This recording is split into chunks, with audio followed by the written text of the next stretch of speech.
আসসালামু আলাইকুম ওয়া রাহমাতুল্লাহি ওয়া বারাকাতুহু। সম্মানিত দেশবাসী, আমি cancer specialist doctor SM. Sarwar. বিশেষ করে আপনাদেরকে আজকে পরিচয় করে দিচ্ছি একজন ক্যান্সার রোগী যিনি কয় মাস চিকিৎসা করছেন আপনি? 4 মাস চিকিৎসা হয়েছে এবং নিজেকে আল্লাহর রসের সম্মতে উনি খুব মানে অল সাইড উনি সুস্থ মনে করছেন। আমরা ওনাকে দেখাই আপনাকে, উনি অ্যালোপ্যাথিক চিকিৎসায় ওনার এই যে অবস্থাটা এখান থেকে ধরে এখানে হয়ে এই জায়গা পর্যন্ত ওনার অপারেশন হয়েছে। এই জায়গা নিয়ে সে পচন ছিল টোটাল অবস্থানটা। এখনো আপনার এই কালচারটা বোঝা যাচ্ছে, আপনারা ক্যামেরাটা ধরলে বুঝতে পারবেন যে ওনার কি অবস্থাটা ছিল।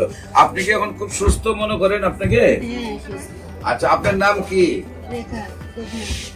কি নাম বললেন? রেখা দেবনাথ। আপনার উনি কি হন?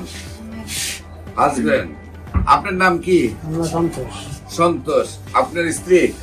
আপনার স্ত্রীর নাম হলো কি? রেখা। আপনাদের গ্রাম কোনটা?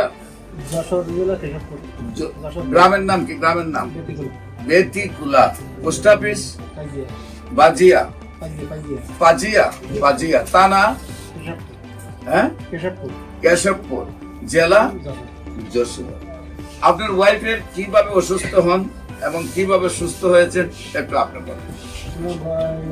এখানে একটা ওষুধ মতন হয়েছিল, পোটালের মতন। পরীক্ষা করে দেখা গেল ওটা ক্যান্সার।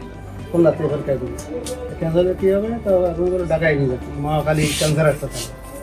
মহাকালী ক্যান্সার হাসপাতালে নিয়ে গেলাম, সেখানে তো অপারেশন করলাম। অপারেশন করলে ওরা ট্রান্সফার করে ঢাকা মেডিকেল পাঠিয়ে দিলে দিদি, ওরা বললো অপারেশন সাকসেসফুল হয়নি, অপারেশন আবার করতে হবে। আমরা প্রথম ঢাকাতে আসছেন, আপনার এলাকা থেকে পাঠাইছে ক্যান্সার হসপিটাল মনে, সেখান থেকে আপনার পাঠাইছিল ঢাকা মেডিকেল এবং এখানে চিকিৎসা করে অপারেশন করে সাকসেস হন নাই।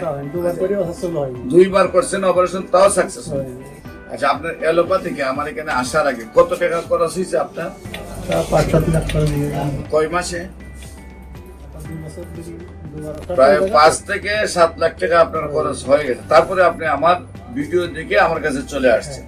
আসার পরে কয় মাস চিকিৎসা হলো? 4 মাস চিকিৎসা। এখন রোগীর কি অবস্থা? এখন অবস্থা খাতি পারতো না, খাতু পাচ্ছি, দাদা খুবই বাড়িয়েছে। এখন কি আপনি সম্পূর্ণ সুস্থ? আল্লাহর রহমতে উনি সম্পূর্ণ সুস্থ রয়েছেন, নিজেকে দাবি করতেছেন। 5 কেজি ওজন আগের চেয়ে বেড়েছে, নিজেকে সুস্থ। আমরা ইনশাল্লাহ আজকে ওষুধ দিচ্ছি, দোয়া করবো আমরা আল্লাহ যেন বাঘের মতো শক্তি দান করেন এই ওষুধের দ্বারা।